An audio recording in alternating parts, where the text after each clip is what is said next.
বেনিয়ম ও দুর্নীতির অভিযোগে রেশন ডিলারকে 1 লক্ষ টাকা জরিমানা করল প্রশাসন। মালদার হরিশ্চন্দ্রপুর 1 নম্বর ব্লকের বরুই গ্রাম পঞ্চায়েতের বিশনপুর এলাকার রেশন ডিলার শ্যামানন্দ সিংহের বিরুদ্ধে অভিযোগ ওঠে তিনি ফিঙ্গারপ্রিন্ট নিয়ে স্লিপ দিলেও দিতেন না রেশন সামগ্রী। দীর্ঘ 2 থেকে 3 মাস ধরে চলছিল এই বেনিয়ম। রেশন ডিলারের বিরুদ্ধে বিডিওর কাছে ডেপুটেশন দেন উপভোক্তারা।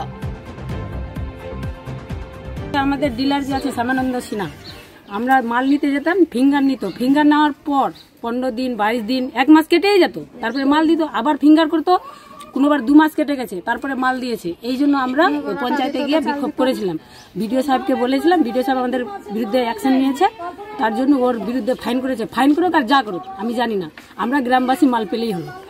এখন কি মাল পাচ্ছেন? আমরা পাচ্ছি, কিন্তু ওই ডিলার যে ফিঙ্গার নিয়েছে ওই ফিঙ্গারের মাল এখনো পাওয়া হয়নি আমাদের। কত মাসের ডিউ আছে? আগে 2 মাসের ডিউ আছে। আচ্ছা, আর মানে এখন মাল পাচ্ছেন আপনারা? এখন মাল পাচ্ছি, আমাদের তো অন্য জায়গার ডিলার এসে আমাদেরকে মাল দেয়, সঠিকভাবে মাল দিচ্ছে? সঠিকভাবেই দেয়, 2 তারিখে মাসের 2 তারিখেই এসে মাল দিয়ে দেয়। আমরা বলছি এই যে 2 মাসের আমাদের মালটা ডিউ আছে, যেন আমরা মালটা পাই। আমরা অভিযোগ কি ছিল আপনাদের?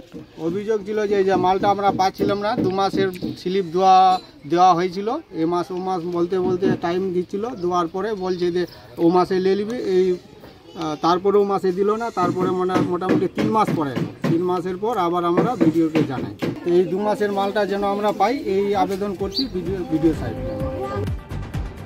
এরপরেই অভিযোগ খতিয়ে দেখতে তদন্ত শুরু করে ব্লক প্রশাসন। তার ভিত্তিতেই ওই রেশন ডিলারকে 1 লক্ষ টাকা জরিমানা করা হয়েছে। বিডিও সৌমেন মণ্ডল জানান, খাদ্য দপ্তরের তদন্তের ভিত্তিতে পদক্ষেপ নেওয়া হয়েছে। খাদ্য সরবরাহ দপ্তরের পরিদর্শক হীরক ঘোষ জানান, উপভোক্তারা বকেয়া সামগ্রী দ্রুত পেয়ে যাবেন। মাস পিটিশন আসার পরে আমরা ফুডের ইন্সপেক্টর সাহেবকে পাঠিয়েছিলাম তখনই, যখন ওনারা মাস পিটিশন জমা দেয়।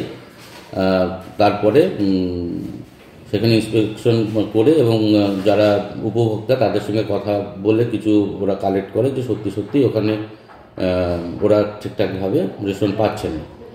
সেরকম একটা এনকোয়ারি রিপোর্ট করে পাঠানো হয় এসএফএসের কাছে, সাব ডিভিশন কন্ট্রোলার ফুড সাপ্লাইয়ের কাছে।